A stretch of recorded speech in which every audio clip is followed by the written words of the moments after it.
आज हम पढ़ने जा रहे हैं स्वदेश कविता कक्षा 8 हिंदी की पुस्तक मल्हार की पहली कविता जिसके लेखक हैं कवि गया प्रसाद शुक्ल स्नेही। इस कविता में कवि ने स्वदेश अर्थात अपने देश के प्रति प्रेम भरी भावनाओं को, कर्तव्यों को, हमारे जो प्रेम की भावना होनी चाहिए देश के प्रति, उन सभी भावनाओं को प्रकट किया है। किस तरह हमें अपने देश में रहना चाहिए। आगे कविता में देखते हैं। वह हृदय नहीं है, पत्थर है जिसमें स्वदेश का प्यार नहीं। स्वदेश का अर्थ होता है अपना देश। कवि कहना चाहते हैं कि वह हृदय नहीं है, वह पत्थर है। हृदय को क्या कह रहे हैं कवि? पत्थर कह रहे हैं। कैसे हृदय को? जिसमें स्वदेश अपने देश के लिए प्यार नहीं होता। कवि कह रहे हैं कि जिस हृदय में अपने देश के लिए प्रेम नहीं होता, वह हृदय किसके समान है? पत्थर के समान है। जो जीवित जोश जगा न सका, उस जीवन में कुछ सार नहीं। कवि कह रहे हैं ऐसा जीवन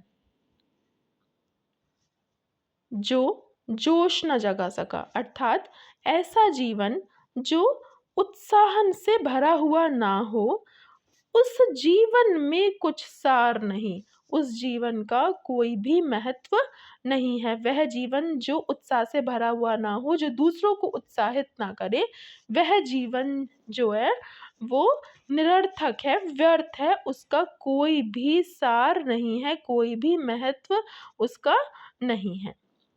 आगे देखिए। जो चल न सका संसार संग, जो चल न सका संसार संग, उसका होता संसार नहीं। क्या अर्थ है? कवि कह रहे हैं कि जो व्यक्ति संसार के संग नहीं चलता, संसार के संग चलने का मतलब क्या है? कि संसार के नियमों के अनुसार चलना, इस देश के नियम और कानूनों के साथ चलना।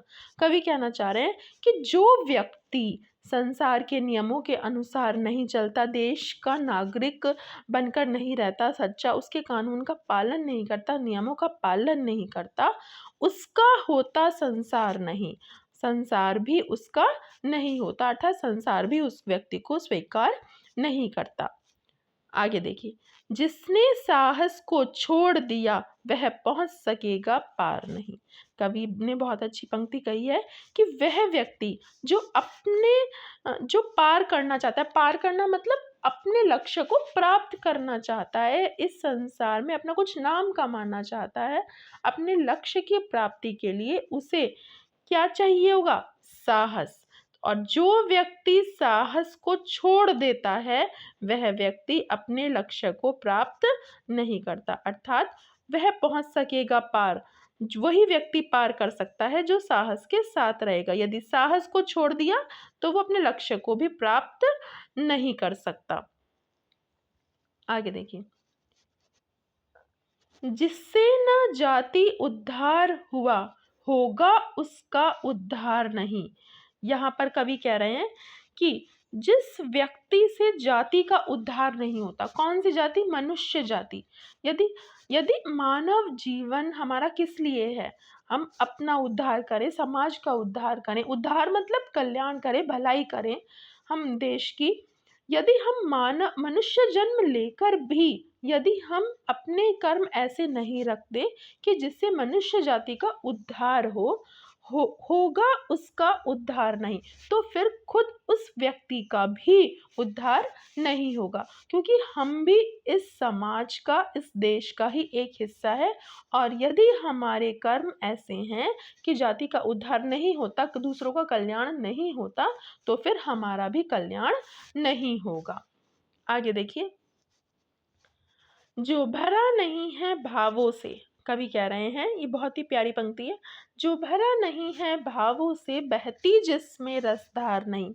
कवि कह रहे हैं कि जिसके हृदय में भावनाएं नहीं है, जिसके हृदय में रस नहीं है, रस मतलब कि खुशियों, जब हमारे जीवन में खुशियाँ आती है तो खुश नहीं होता, जो दुख आता है तो दुखी नहीं होता, ये सब क्या है? हमारी भावनाएं हैं। और जिस हृदय में ये भावनाएं नहीं होती, ये आनंद का भाव नहीं है, वह हृदय नहीं है, पत्थर है जिसमें स्वदेश का प्यार नहीं।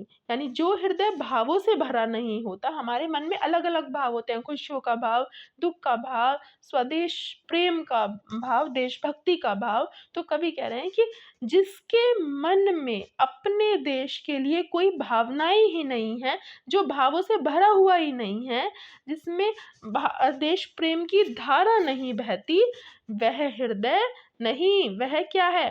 पत्थर है जिसमें स्वदेश का प्यार नहीं।